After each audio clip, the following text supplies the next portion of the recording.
There we go. Oh, got him. Got him. It worked. All right.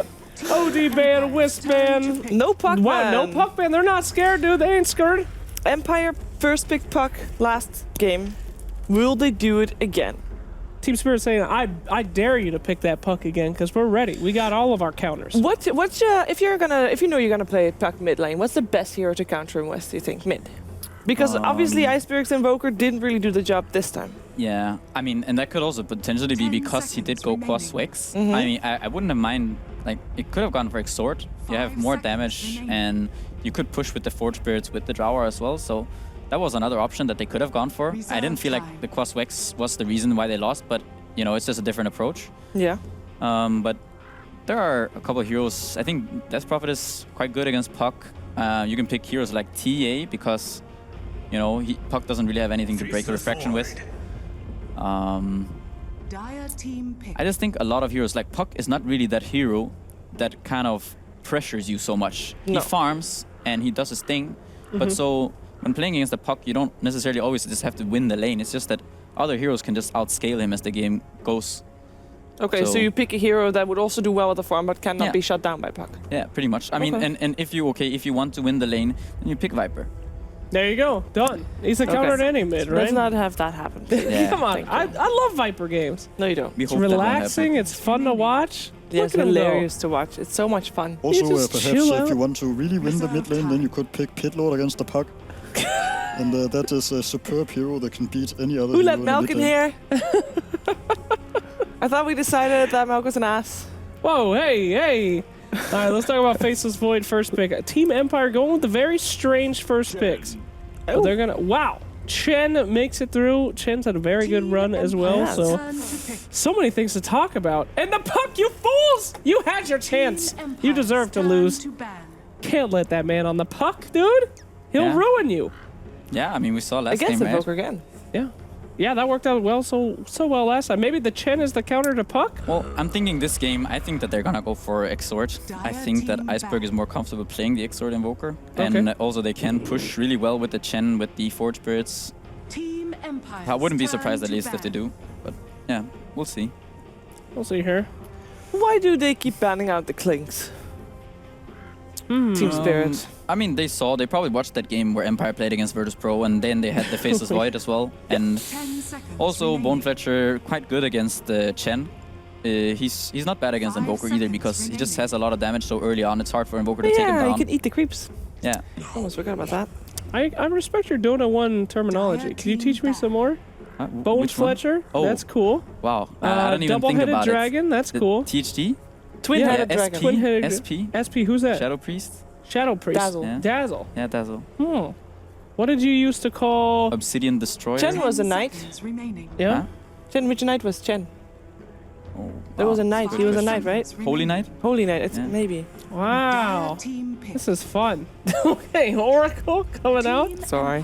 I'm not saying... It was actually interesting to me. I never knew about Dota 1. Okay? These kind of nicknames are cool. I want to run some Lothars on my Yeah. Furion, you know? I miss Lothars. It Yeah? was a good name. That is a good name. It's a little better than Shadowblade. I do like that Daedalus got changed from... Daedalus. Yeah. It was You think so? Barizu Bariza was so good. The hell and was the that? icon, A the Bariza? icon for Bariza, that was the crit. yeah, It was yeah. so nice. What was it? It was like a yellow kind of. Was it a sword? I think it was the sword. Or I can't remember. Sword with It the was really red cool, knob at on least. it. Yeah. I'm gonna run my Lothar's Furion build with my Bariza. Yeah, Guys. man. Sweet. I'm Now a you're Dota talking. hipster. I'm Yeah. into it. Back in the days where you could buy the Aegis, you had Ooh. 3 charges. Really? Yeah. An Ankh. Combined Yeah. Ankh. But if you boy. died 3 times, you couldn't drop it. What? Yeah. So it was there in your inventory. Shoot, man. That's more OP than Puck. Dota was a weird game. Dota was a weird... I actually never got to the point where you couldn't drop it. Oh really? Yeah. No. I lost a lot of games in Dota 1. I never knew that. I did play Ricky a lot with the death ward. That was fun. Oh, yeah. That's long ago. Yeah, that was there long Ancient. ago. Ancient I am Dodos. ancient, Yeah. guys. Gotcha. All right. Thank you. Oracle picked up. And who's going to be our next pick here? I don't know. I mean, these are pretty standard guys. How do you hard counter a Invoker, Oracle, and Chen? I mean... Yeah, I mean, we see Team Spirit good bands here coming out. Both the Witch Doctor and the Bone Fletcher are Clinks. Yeah. Heroes that we've seen from Empire run with this type of lineup. And yeah, okay, Enchantress kind of makes sense. It's good against the Chen early on. There's also another range hero that can deal damage in the Chronosphere. He can help the Void in his lane, so... I do love watching the Enchantress versus Chan. I like to see them steal each other's creeps. It always, for some reason, that gets me going, man. That's... I kind of feel like Enchantress always ends up winning. Because if, let's say Chen starts with a creep. Yeah. Enchantress takes the creep over, all of a sudden the creep gets a duration. Yeah. Chen takes over the creep. But then Enchantress can take it back faster, I think, than Chen can. Wow. I think I'm not a Chen Enchantress or wins in terms of player, that so battle. couldn't tell you. The creeps are definitely happier under Chen, though. Yeah, than they Enchantress. get HP from Don't Chen. they don't They get don't have they to still die. have the duration when Chen takes them over? I don't think so. Do they still time out? He keeps. I He keeps them, doesn't he? Indefinitely. I don't know. Can we call Expert, Ake or please. Puppy or someone and just, No. ask a couple of questions about Chen? Okay, Gyro what are we Captain. gonna see last picked here? We have a carry missing for Team Spirit, and we have a secondary support missing for Empire. What do you think for Team Spirit? First then. Team Spirit, wow, could be, I don't know if it's gonna be some Ursa or Sven potentially. Mm-hmm. And I would say Team Empire, secondary support, they want a range hero. Maybe Venge Venge is or Rubik? Bane What about is an Rubik? option. Rubik. Bane is the band out, by the way, last band. Okay, yeah. Didn't see that. Yeah, it's kind of tiny. What about Rubik? Yeah, Rubik. Okay. Potentially. I mean, we don't You see him can that steal often anymore. Ravage. Come Can't on. steal yeah. Come on. Okay. I want to steal Ravage. And there's going to be a Slark. Slark. Slarky malarkey. Nice. Maybe even Lion. Oh, It's Lion an is still in option. as well, yeah. Lion, Venge, something along those lines. They could pick something with a bit more AoE, some Winter Wyvern perhaps. Yeah, something Something kinda- dealing with the push a little bit. What about Jakiro? No. Please, no. Show me Jakiro. Survey said? Is No. Enigma bad Survey here? says no. Is Enigma bad? Oh. I mean, they already have the Enchantress in the Yeah. jungle, so it's Could rather be a unlikely. laning I'd say. Enchantress, dude. You never A know. laning Nah, it will be laning Void. Whatever. It's the Void. She could, Do you could want just get an someone that Iron can help Talon. shut down Invoker? Like, does the support need to be able to rotate a lot? Or are you gonna just have him sit in the lane with the Gyrocopter? I think it's probably gonna be a hero with the Gyrocopter zoning out the Tidehunter. I'm thinking about- Rubik. Come Rubik, yeah. on, Rubik. What about Doxy? Which supports are we forgetting here? I feel like there are not that many. It's Yeah, to deal with the Chen is what I'm trying to think yeah. of the most. I mean, I think they wanted the Witch Doctor, potentially Maiden, but yeah, it's gonna be the Light. Safe stuff. Yeah. Standard stuff on the Lion pick. Okay, guys, who do you think is gonna Great win? Rubik game. Who is going to win? Is the question. I don't know. I really don't like seeing Slark win. Yeah? Okay, is it Yeah, I don't personal know. vendetta? I don't know. It's just the hero. Like, it's not fun playing with or against Slark. I don't know. I just don't like having the hero in the game. What are Okay. you talking about? Wow. He's just So a you're- sneaky little you're- fish, and he just runs around and steals people's stats. Wiggle, Yeah. wiggle, little fish. He's a wait.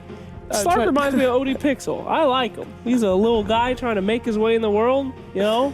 Stealing hearts and stabbing folks. Okay, so you're anti-Slark, you're pro-Slark. You're thinking that it's gonna be Team Spirit. You think it's gonna be Empire? Is that simple?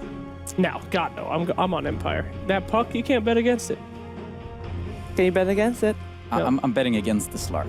Against There the we Slark. go. So you're both on Team Empire's There we go. party. Okay, we're gonna find out what our commentators think. It is time for the second game. Team Spirit versus Team Empire with OD Pixel and Rascal.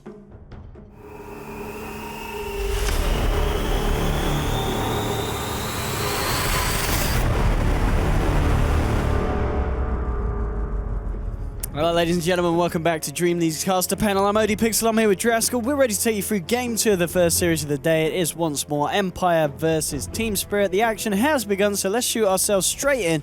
And here we have it, Andy. Once again, some similarities from Game 1. Scandal again on his puck, and Iceberg on the Invoker. The question is, this game of Team Spirit gonna try something similar to what they did in Game 1. It didn't work out. Surely we're not gonna see the Quasworks Invoker again. Nah, he's already XOR. He's got the points into it, so... I think that the Slark is more a solidification of late game, which is what Team Spirit kind of lacked in game 1, because Drow in that lineup just doesn't really translate well past the 30-minute mark. So I'm glad to see them change it up a bit. They still have the lineup that can pressure. They have good team fight. It's much more well-rounded, which I think is more Team Spirit's playstyle. They have a lot of options instead of basically just saying, okay, we need to push, and if by 25 minutes we haven't gone high ground, then our lineup just kind of stinks. So I'm happy to see them put themselves in a situation where they can actually do more than one thing. No, they didn't. I mean, I think he'll be all right here, but he did put his first point into Essence Shift. I mean, that is going to allow him to mind fight a little bit, but Afterlife's got the time warp. Will get himself out of there. But as you see, you feel a little bit more confident for Spirit's lineup going into this one, thanks to the fact that they have got that slot. You feel that one pick is just, it's much better than it just compared to Drought. It just opens up a lot more opportunities in terms of ways of winning the game. Not just that, but just the heroes that they've picked for individual players. Yeah. As the stats just showed, Illidan, this is one of his best heroes. He plays a ton of Slark all the time. Very experienced in the hero. Goblak, I would dare say, besides like his Treant, Chen is probably his best hero. And then Iceberg on Exort Invoker instead of Quaswex, which Pycat was even saying between games, that this is probably what he's more comfortable with. So even just in the sense that your players are on heroes that they are better with, should give you a better chance of winning the game as well. We should see how our offlaners do. Obviously, Afterlife didn't have a great start in the lane on his Tide in the first game, but it didn't matter as it transcended to the end, and he was hitting those big team fight ultimates. So we'll see if the situation is going to be the same this game. And Tidehunter, of course, changing hands. We're going to be seeing Funnick playing the old watermelon, and we'll also see how well he does against this lane. I mean, Lion and Jaro, you still got to be careful even as a Tidehunter, haven't you? Yeah, you can lose your mana, and then if you get, you know, chain stun, you get Hex, you eat a Rocket Barrage or two, you might have to go back to base. I don't think he'll die down here, but just trying to trade a little bit with King R, make him use his regen and whatnot, but the lane shouldn't be too bad. Mid lane, we're seeing Goblak coming in for a rotation. You talked about Goblak. The skill he has on this Chen, and already we're seeing a lot of pressure being put on the mid lane. Miposhka was there though, just in case Team Spirit tried to go for more. And top lane, Afterlife got to be a little bit careful, and what, he's already used his time walk. Illidan jumping forward. This looks to be your first bird. One more touch will do it. And Afterlife, it seems to unfortunately becoming a bit of a pattern, giving away first blood there to the opposition. Yeah, just a little bit too far up there, not able to retreat far enough behind the tower. No TP reaction either.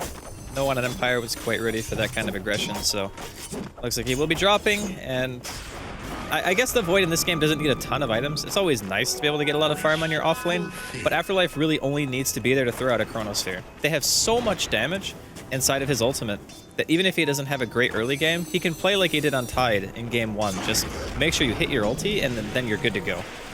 In the jungle, Miposhka's greediness might get punished here. It's a rotation from Always Wanna Fly, setting this one up, and a Sunstrike not even needed.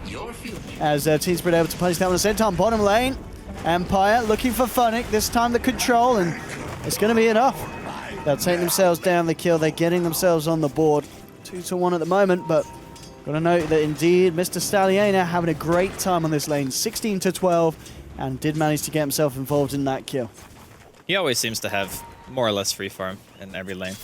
It's kind of weird how we're deviating away from pressuring the off lane a lot just because of the resurgence of jungle heroes. So in the previous patch, since Chen and Enchantress weren't picked a whole lot, you saw a lot of these dual off lanes that just made safe lane an awful place to be. And more often than not, the safe lane became the off lane in terms of farm. And that's why we saw so many farm-oriented offlaners in that patch as well. But we're getting farther and farther away from that, I feel, as time stretches on. So we're now back to like picking the heroes that can jungle and offlane at the same time, like Tidehunter and such. Just interesting to see how the game develops every patch, but top lane. Yep, Illidan trying for a kill.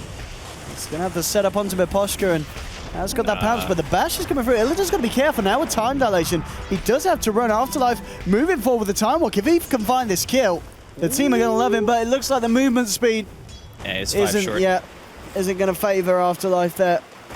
And now he's rather deep. He should be fine though. He's just got to walk past Always Wanna Fly. In fact, it'll give him a few punches on the way by. Again. And indeed, Funnick caught out again by the stun of the Lion. And we said it earlier, it was going to be a tricky lane for the Tide. There is kill potential between these two heroes, and showing it again.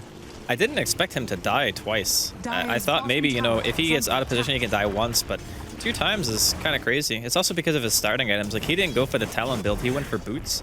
So his item progression means he can't actually go to the jungle. So he's forced to come back to lane until he gets enough to be able to either buy an Iron Talon or, you know, maybe get the early arcane. So maybe starting build-wise, this wasn't the best option, because it really means that he can only sit here. He doesn't have any plan B.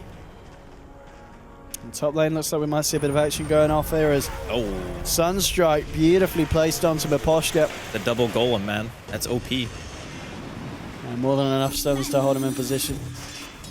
I mean, this game 3 for 2. It's looking like a favourable start though for the side of Empire. I mean, you look at Illidan's farm and it's not great. 13 for 5 against the 32 for 26 of the Gyrocopter. They're just prioritizing pressuring the offlane way more. That's really what it boils down to. Like, the thing with Slark is he's a very weak laner. Not good in a 1v1, not good in a 2v2 in most cases.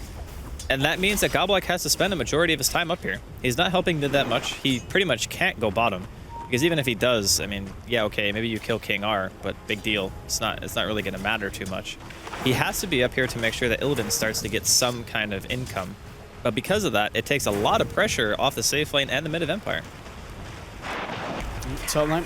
Illidan will jump forward, but Afterlife. Time walks himself away. It's going to be fine mid lane. A rotation from King R, making the move onto Iceberg. Scannell moves in as well. They'll get the kill. Invoker down. Nice movement from the Lion. Oh, Scannell. 7 HP. That was a wow. Wow. He's got phase shift up. He's going to use it soon. And he's out. Oh, screw you, Bounty Rune. Screw you. But 3-3 at the moment, and the fun game's still prioritizing Empire. We're just going to have to see what they can indeed pull off once again with Mr. Stalliona on that Gyrocopter and this kind of start that he's getting. What do you think about the Stalliona name instead of Ramses? I kind of like prefer Ramses more. Yeah. Ramses is more We should make like to say. a petition. Don't change your name. Ramses is a good name. Is that even a word, Stalliona? There was a pro player like a year or two ago, maybe longer, that actually used the same name. I'm not sure if it was him though. Well, a year or two ago, Ramses would have been like 13, wouldn't he? Yeah, he's really young. That's why I'm very young. I'm actually not even sure if it was him because that's how young he is. Kids these days. Yeah, interesting to know that matchup. Yeah, looks like Chen has the advantage. Yeah, favourable for Chen. I mean, would you expect that? Is there a reason why Chen I think it's has because that win over the Ench? the Chen teams typically want to push really early, where Ench can make a kind of mid to late game transition. See a coil kind of wasted here in middle lane, but I think it's more because of the pace of the game is why Chen has the higher win rate. I think Chen is better in quick tempo matches because he's just a mech carrier. He synergizes really well with push lineups and you just end the game. And I think that's kind of more meta right now than going past like 30 to 40 minutes, where Enchantress is probably better than a Chen at that stage in the game. But I guess you could argue either way. Chen's probably more stable of a hero, I would say, overall. Top lane Illidan is now starting to catch up a bit in terms of the farm. Afterlife has got that level 6 though. He is ready with a chrono if anyone ever comes up for a rotation. And they want to try and go for a bit of action onto the Slark. The bottom lane is still funny. He's actually in trouble here. He will duke out the cooldown and that might just save his life.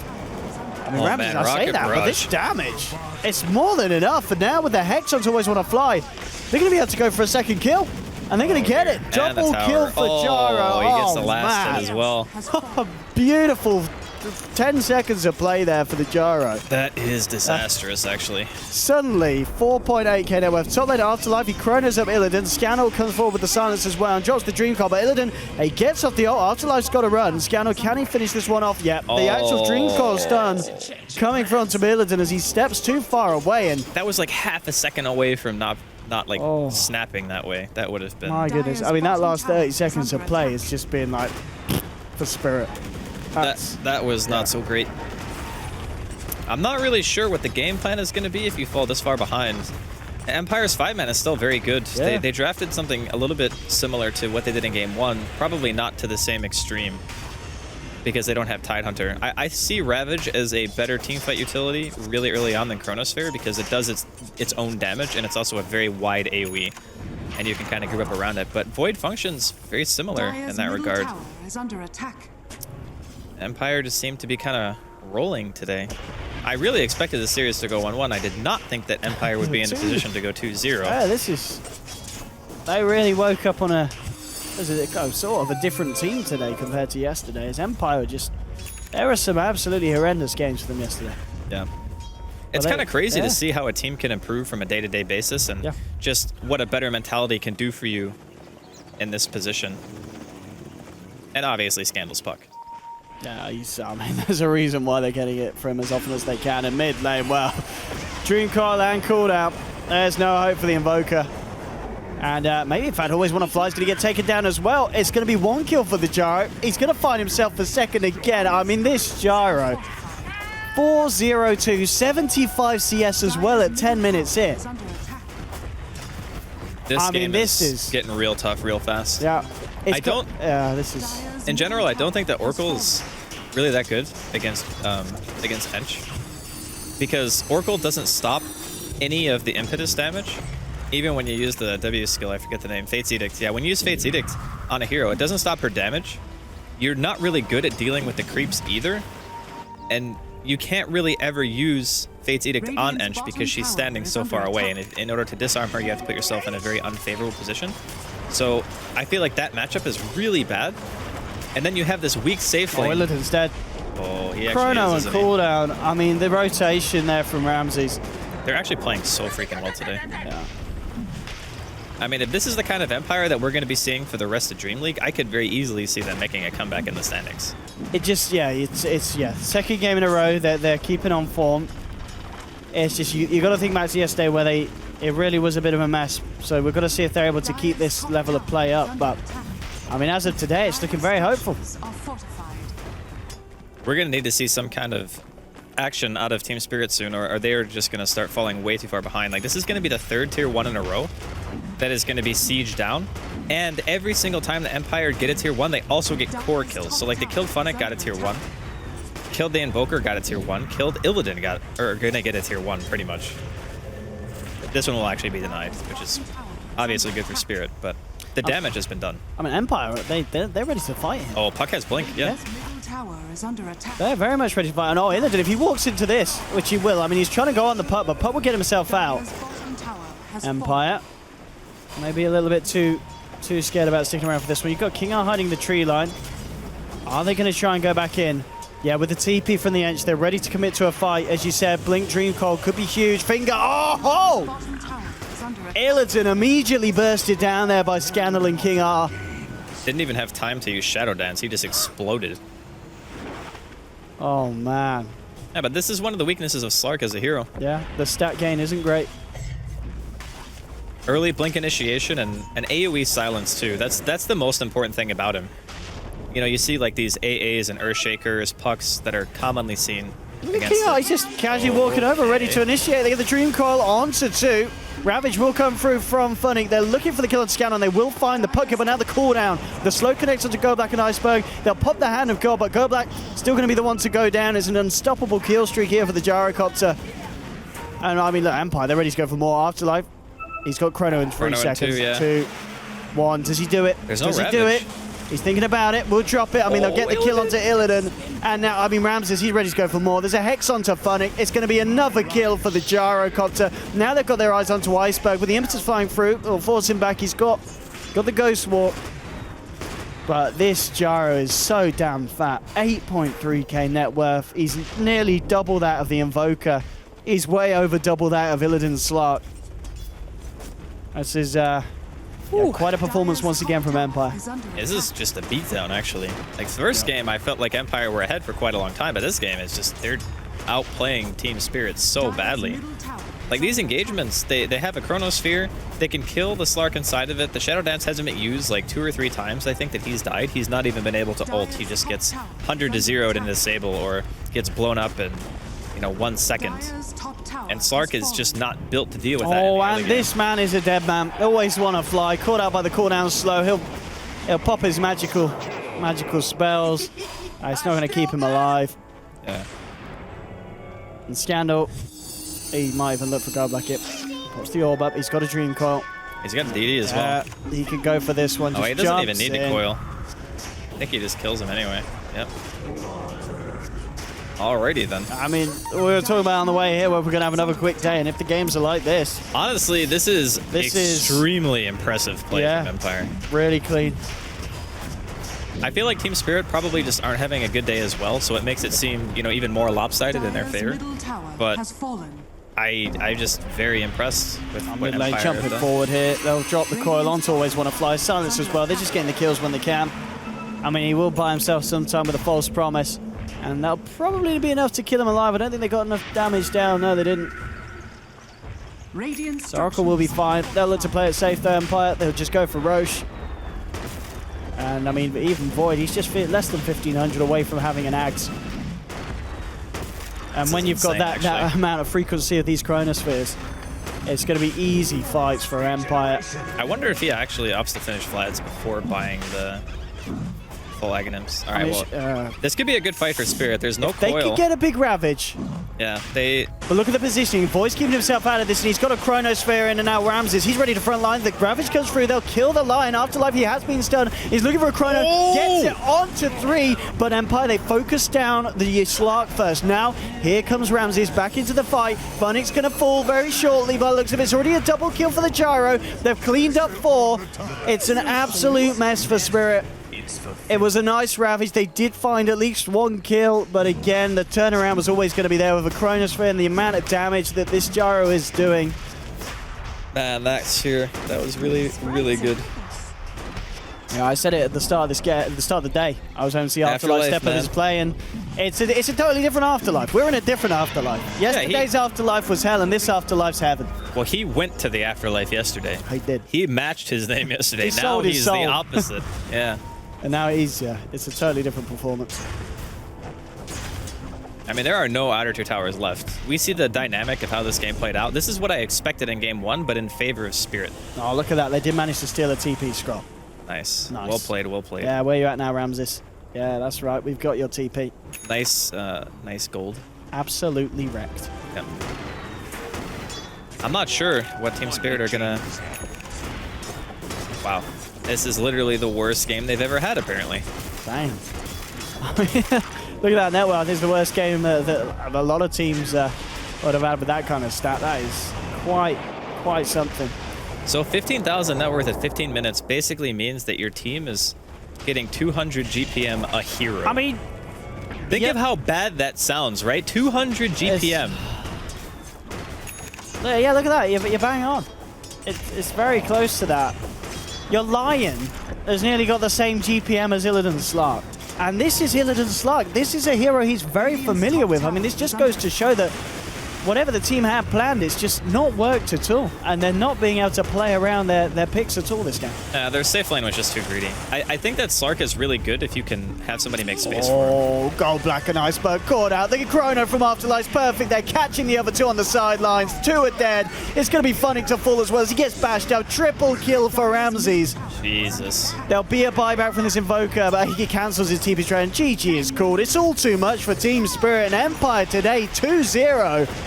They are absolutely striking back after a mediocre, to say the least, performance yesterday. 2-0ing Team Spirit. I think anyone who watched the games yesterday would not have been able to just call a performance like this. This was...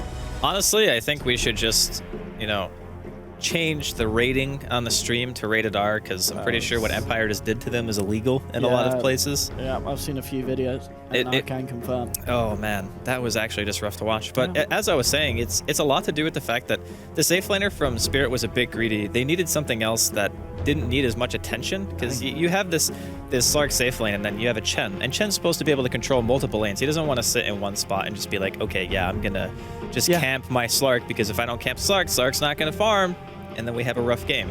And that's pretty much what Godblack had to do. And because of that, it's kind of like Empire auto-win 2 lanes. Scandal had another phenomenal performance. He died 1 time in the 2 games. That was a great series. Yeah, 1 death. I mean, he had some, to be fair, in the losses yesterday, he was still playing very well. Oh yeah, absolutely. I think Scandal's really is a strong player. Yeah. Player for the side. And wow, 2-0 indeed. It was not a close game. It was not. 17-minute, 52-second victory there for Empire. They take the series 2-0.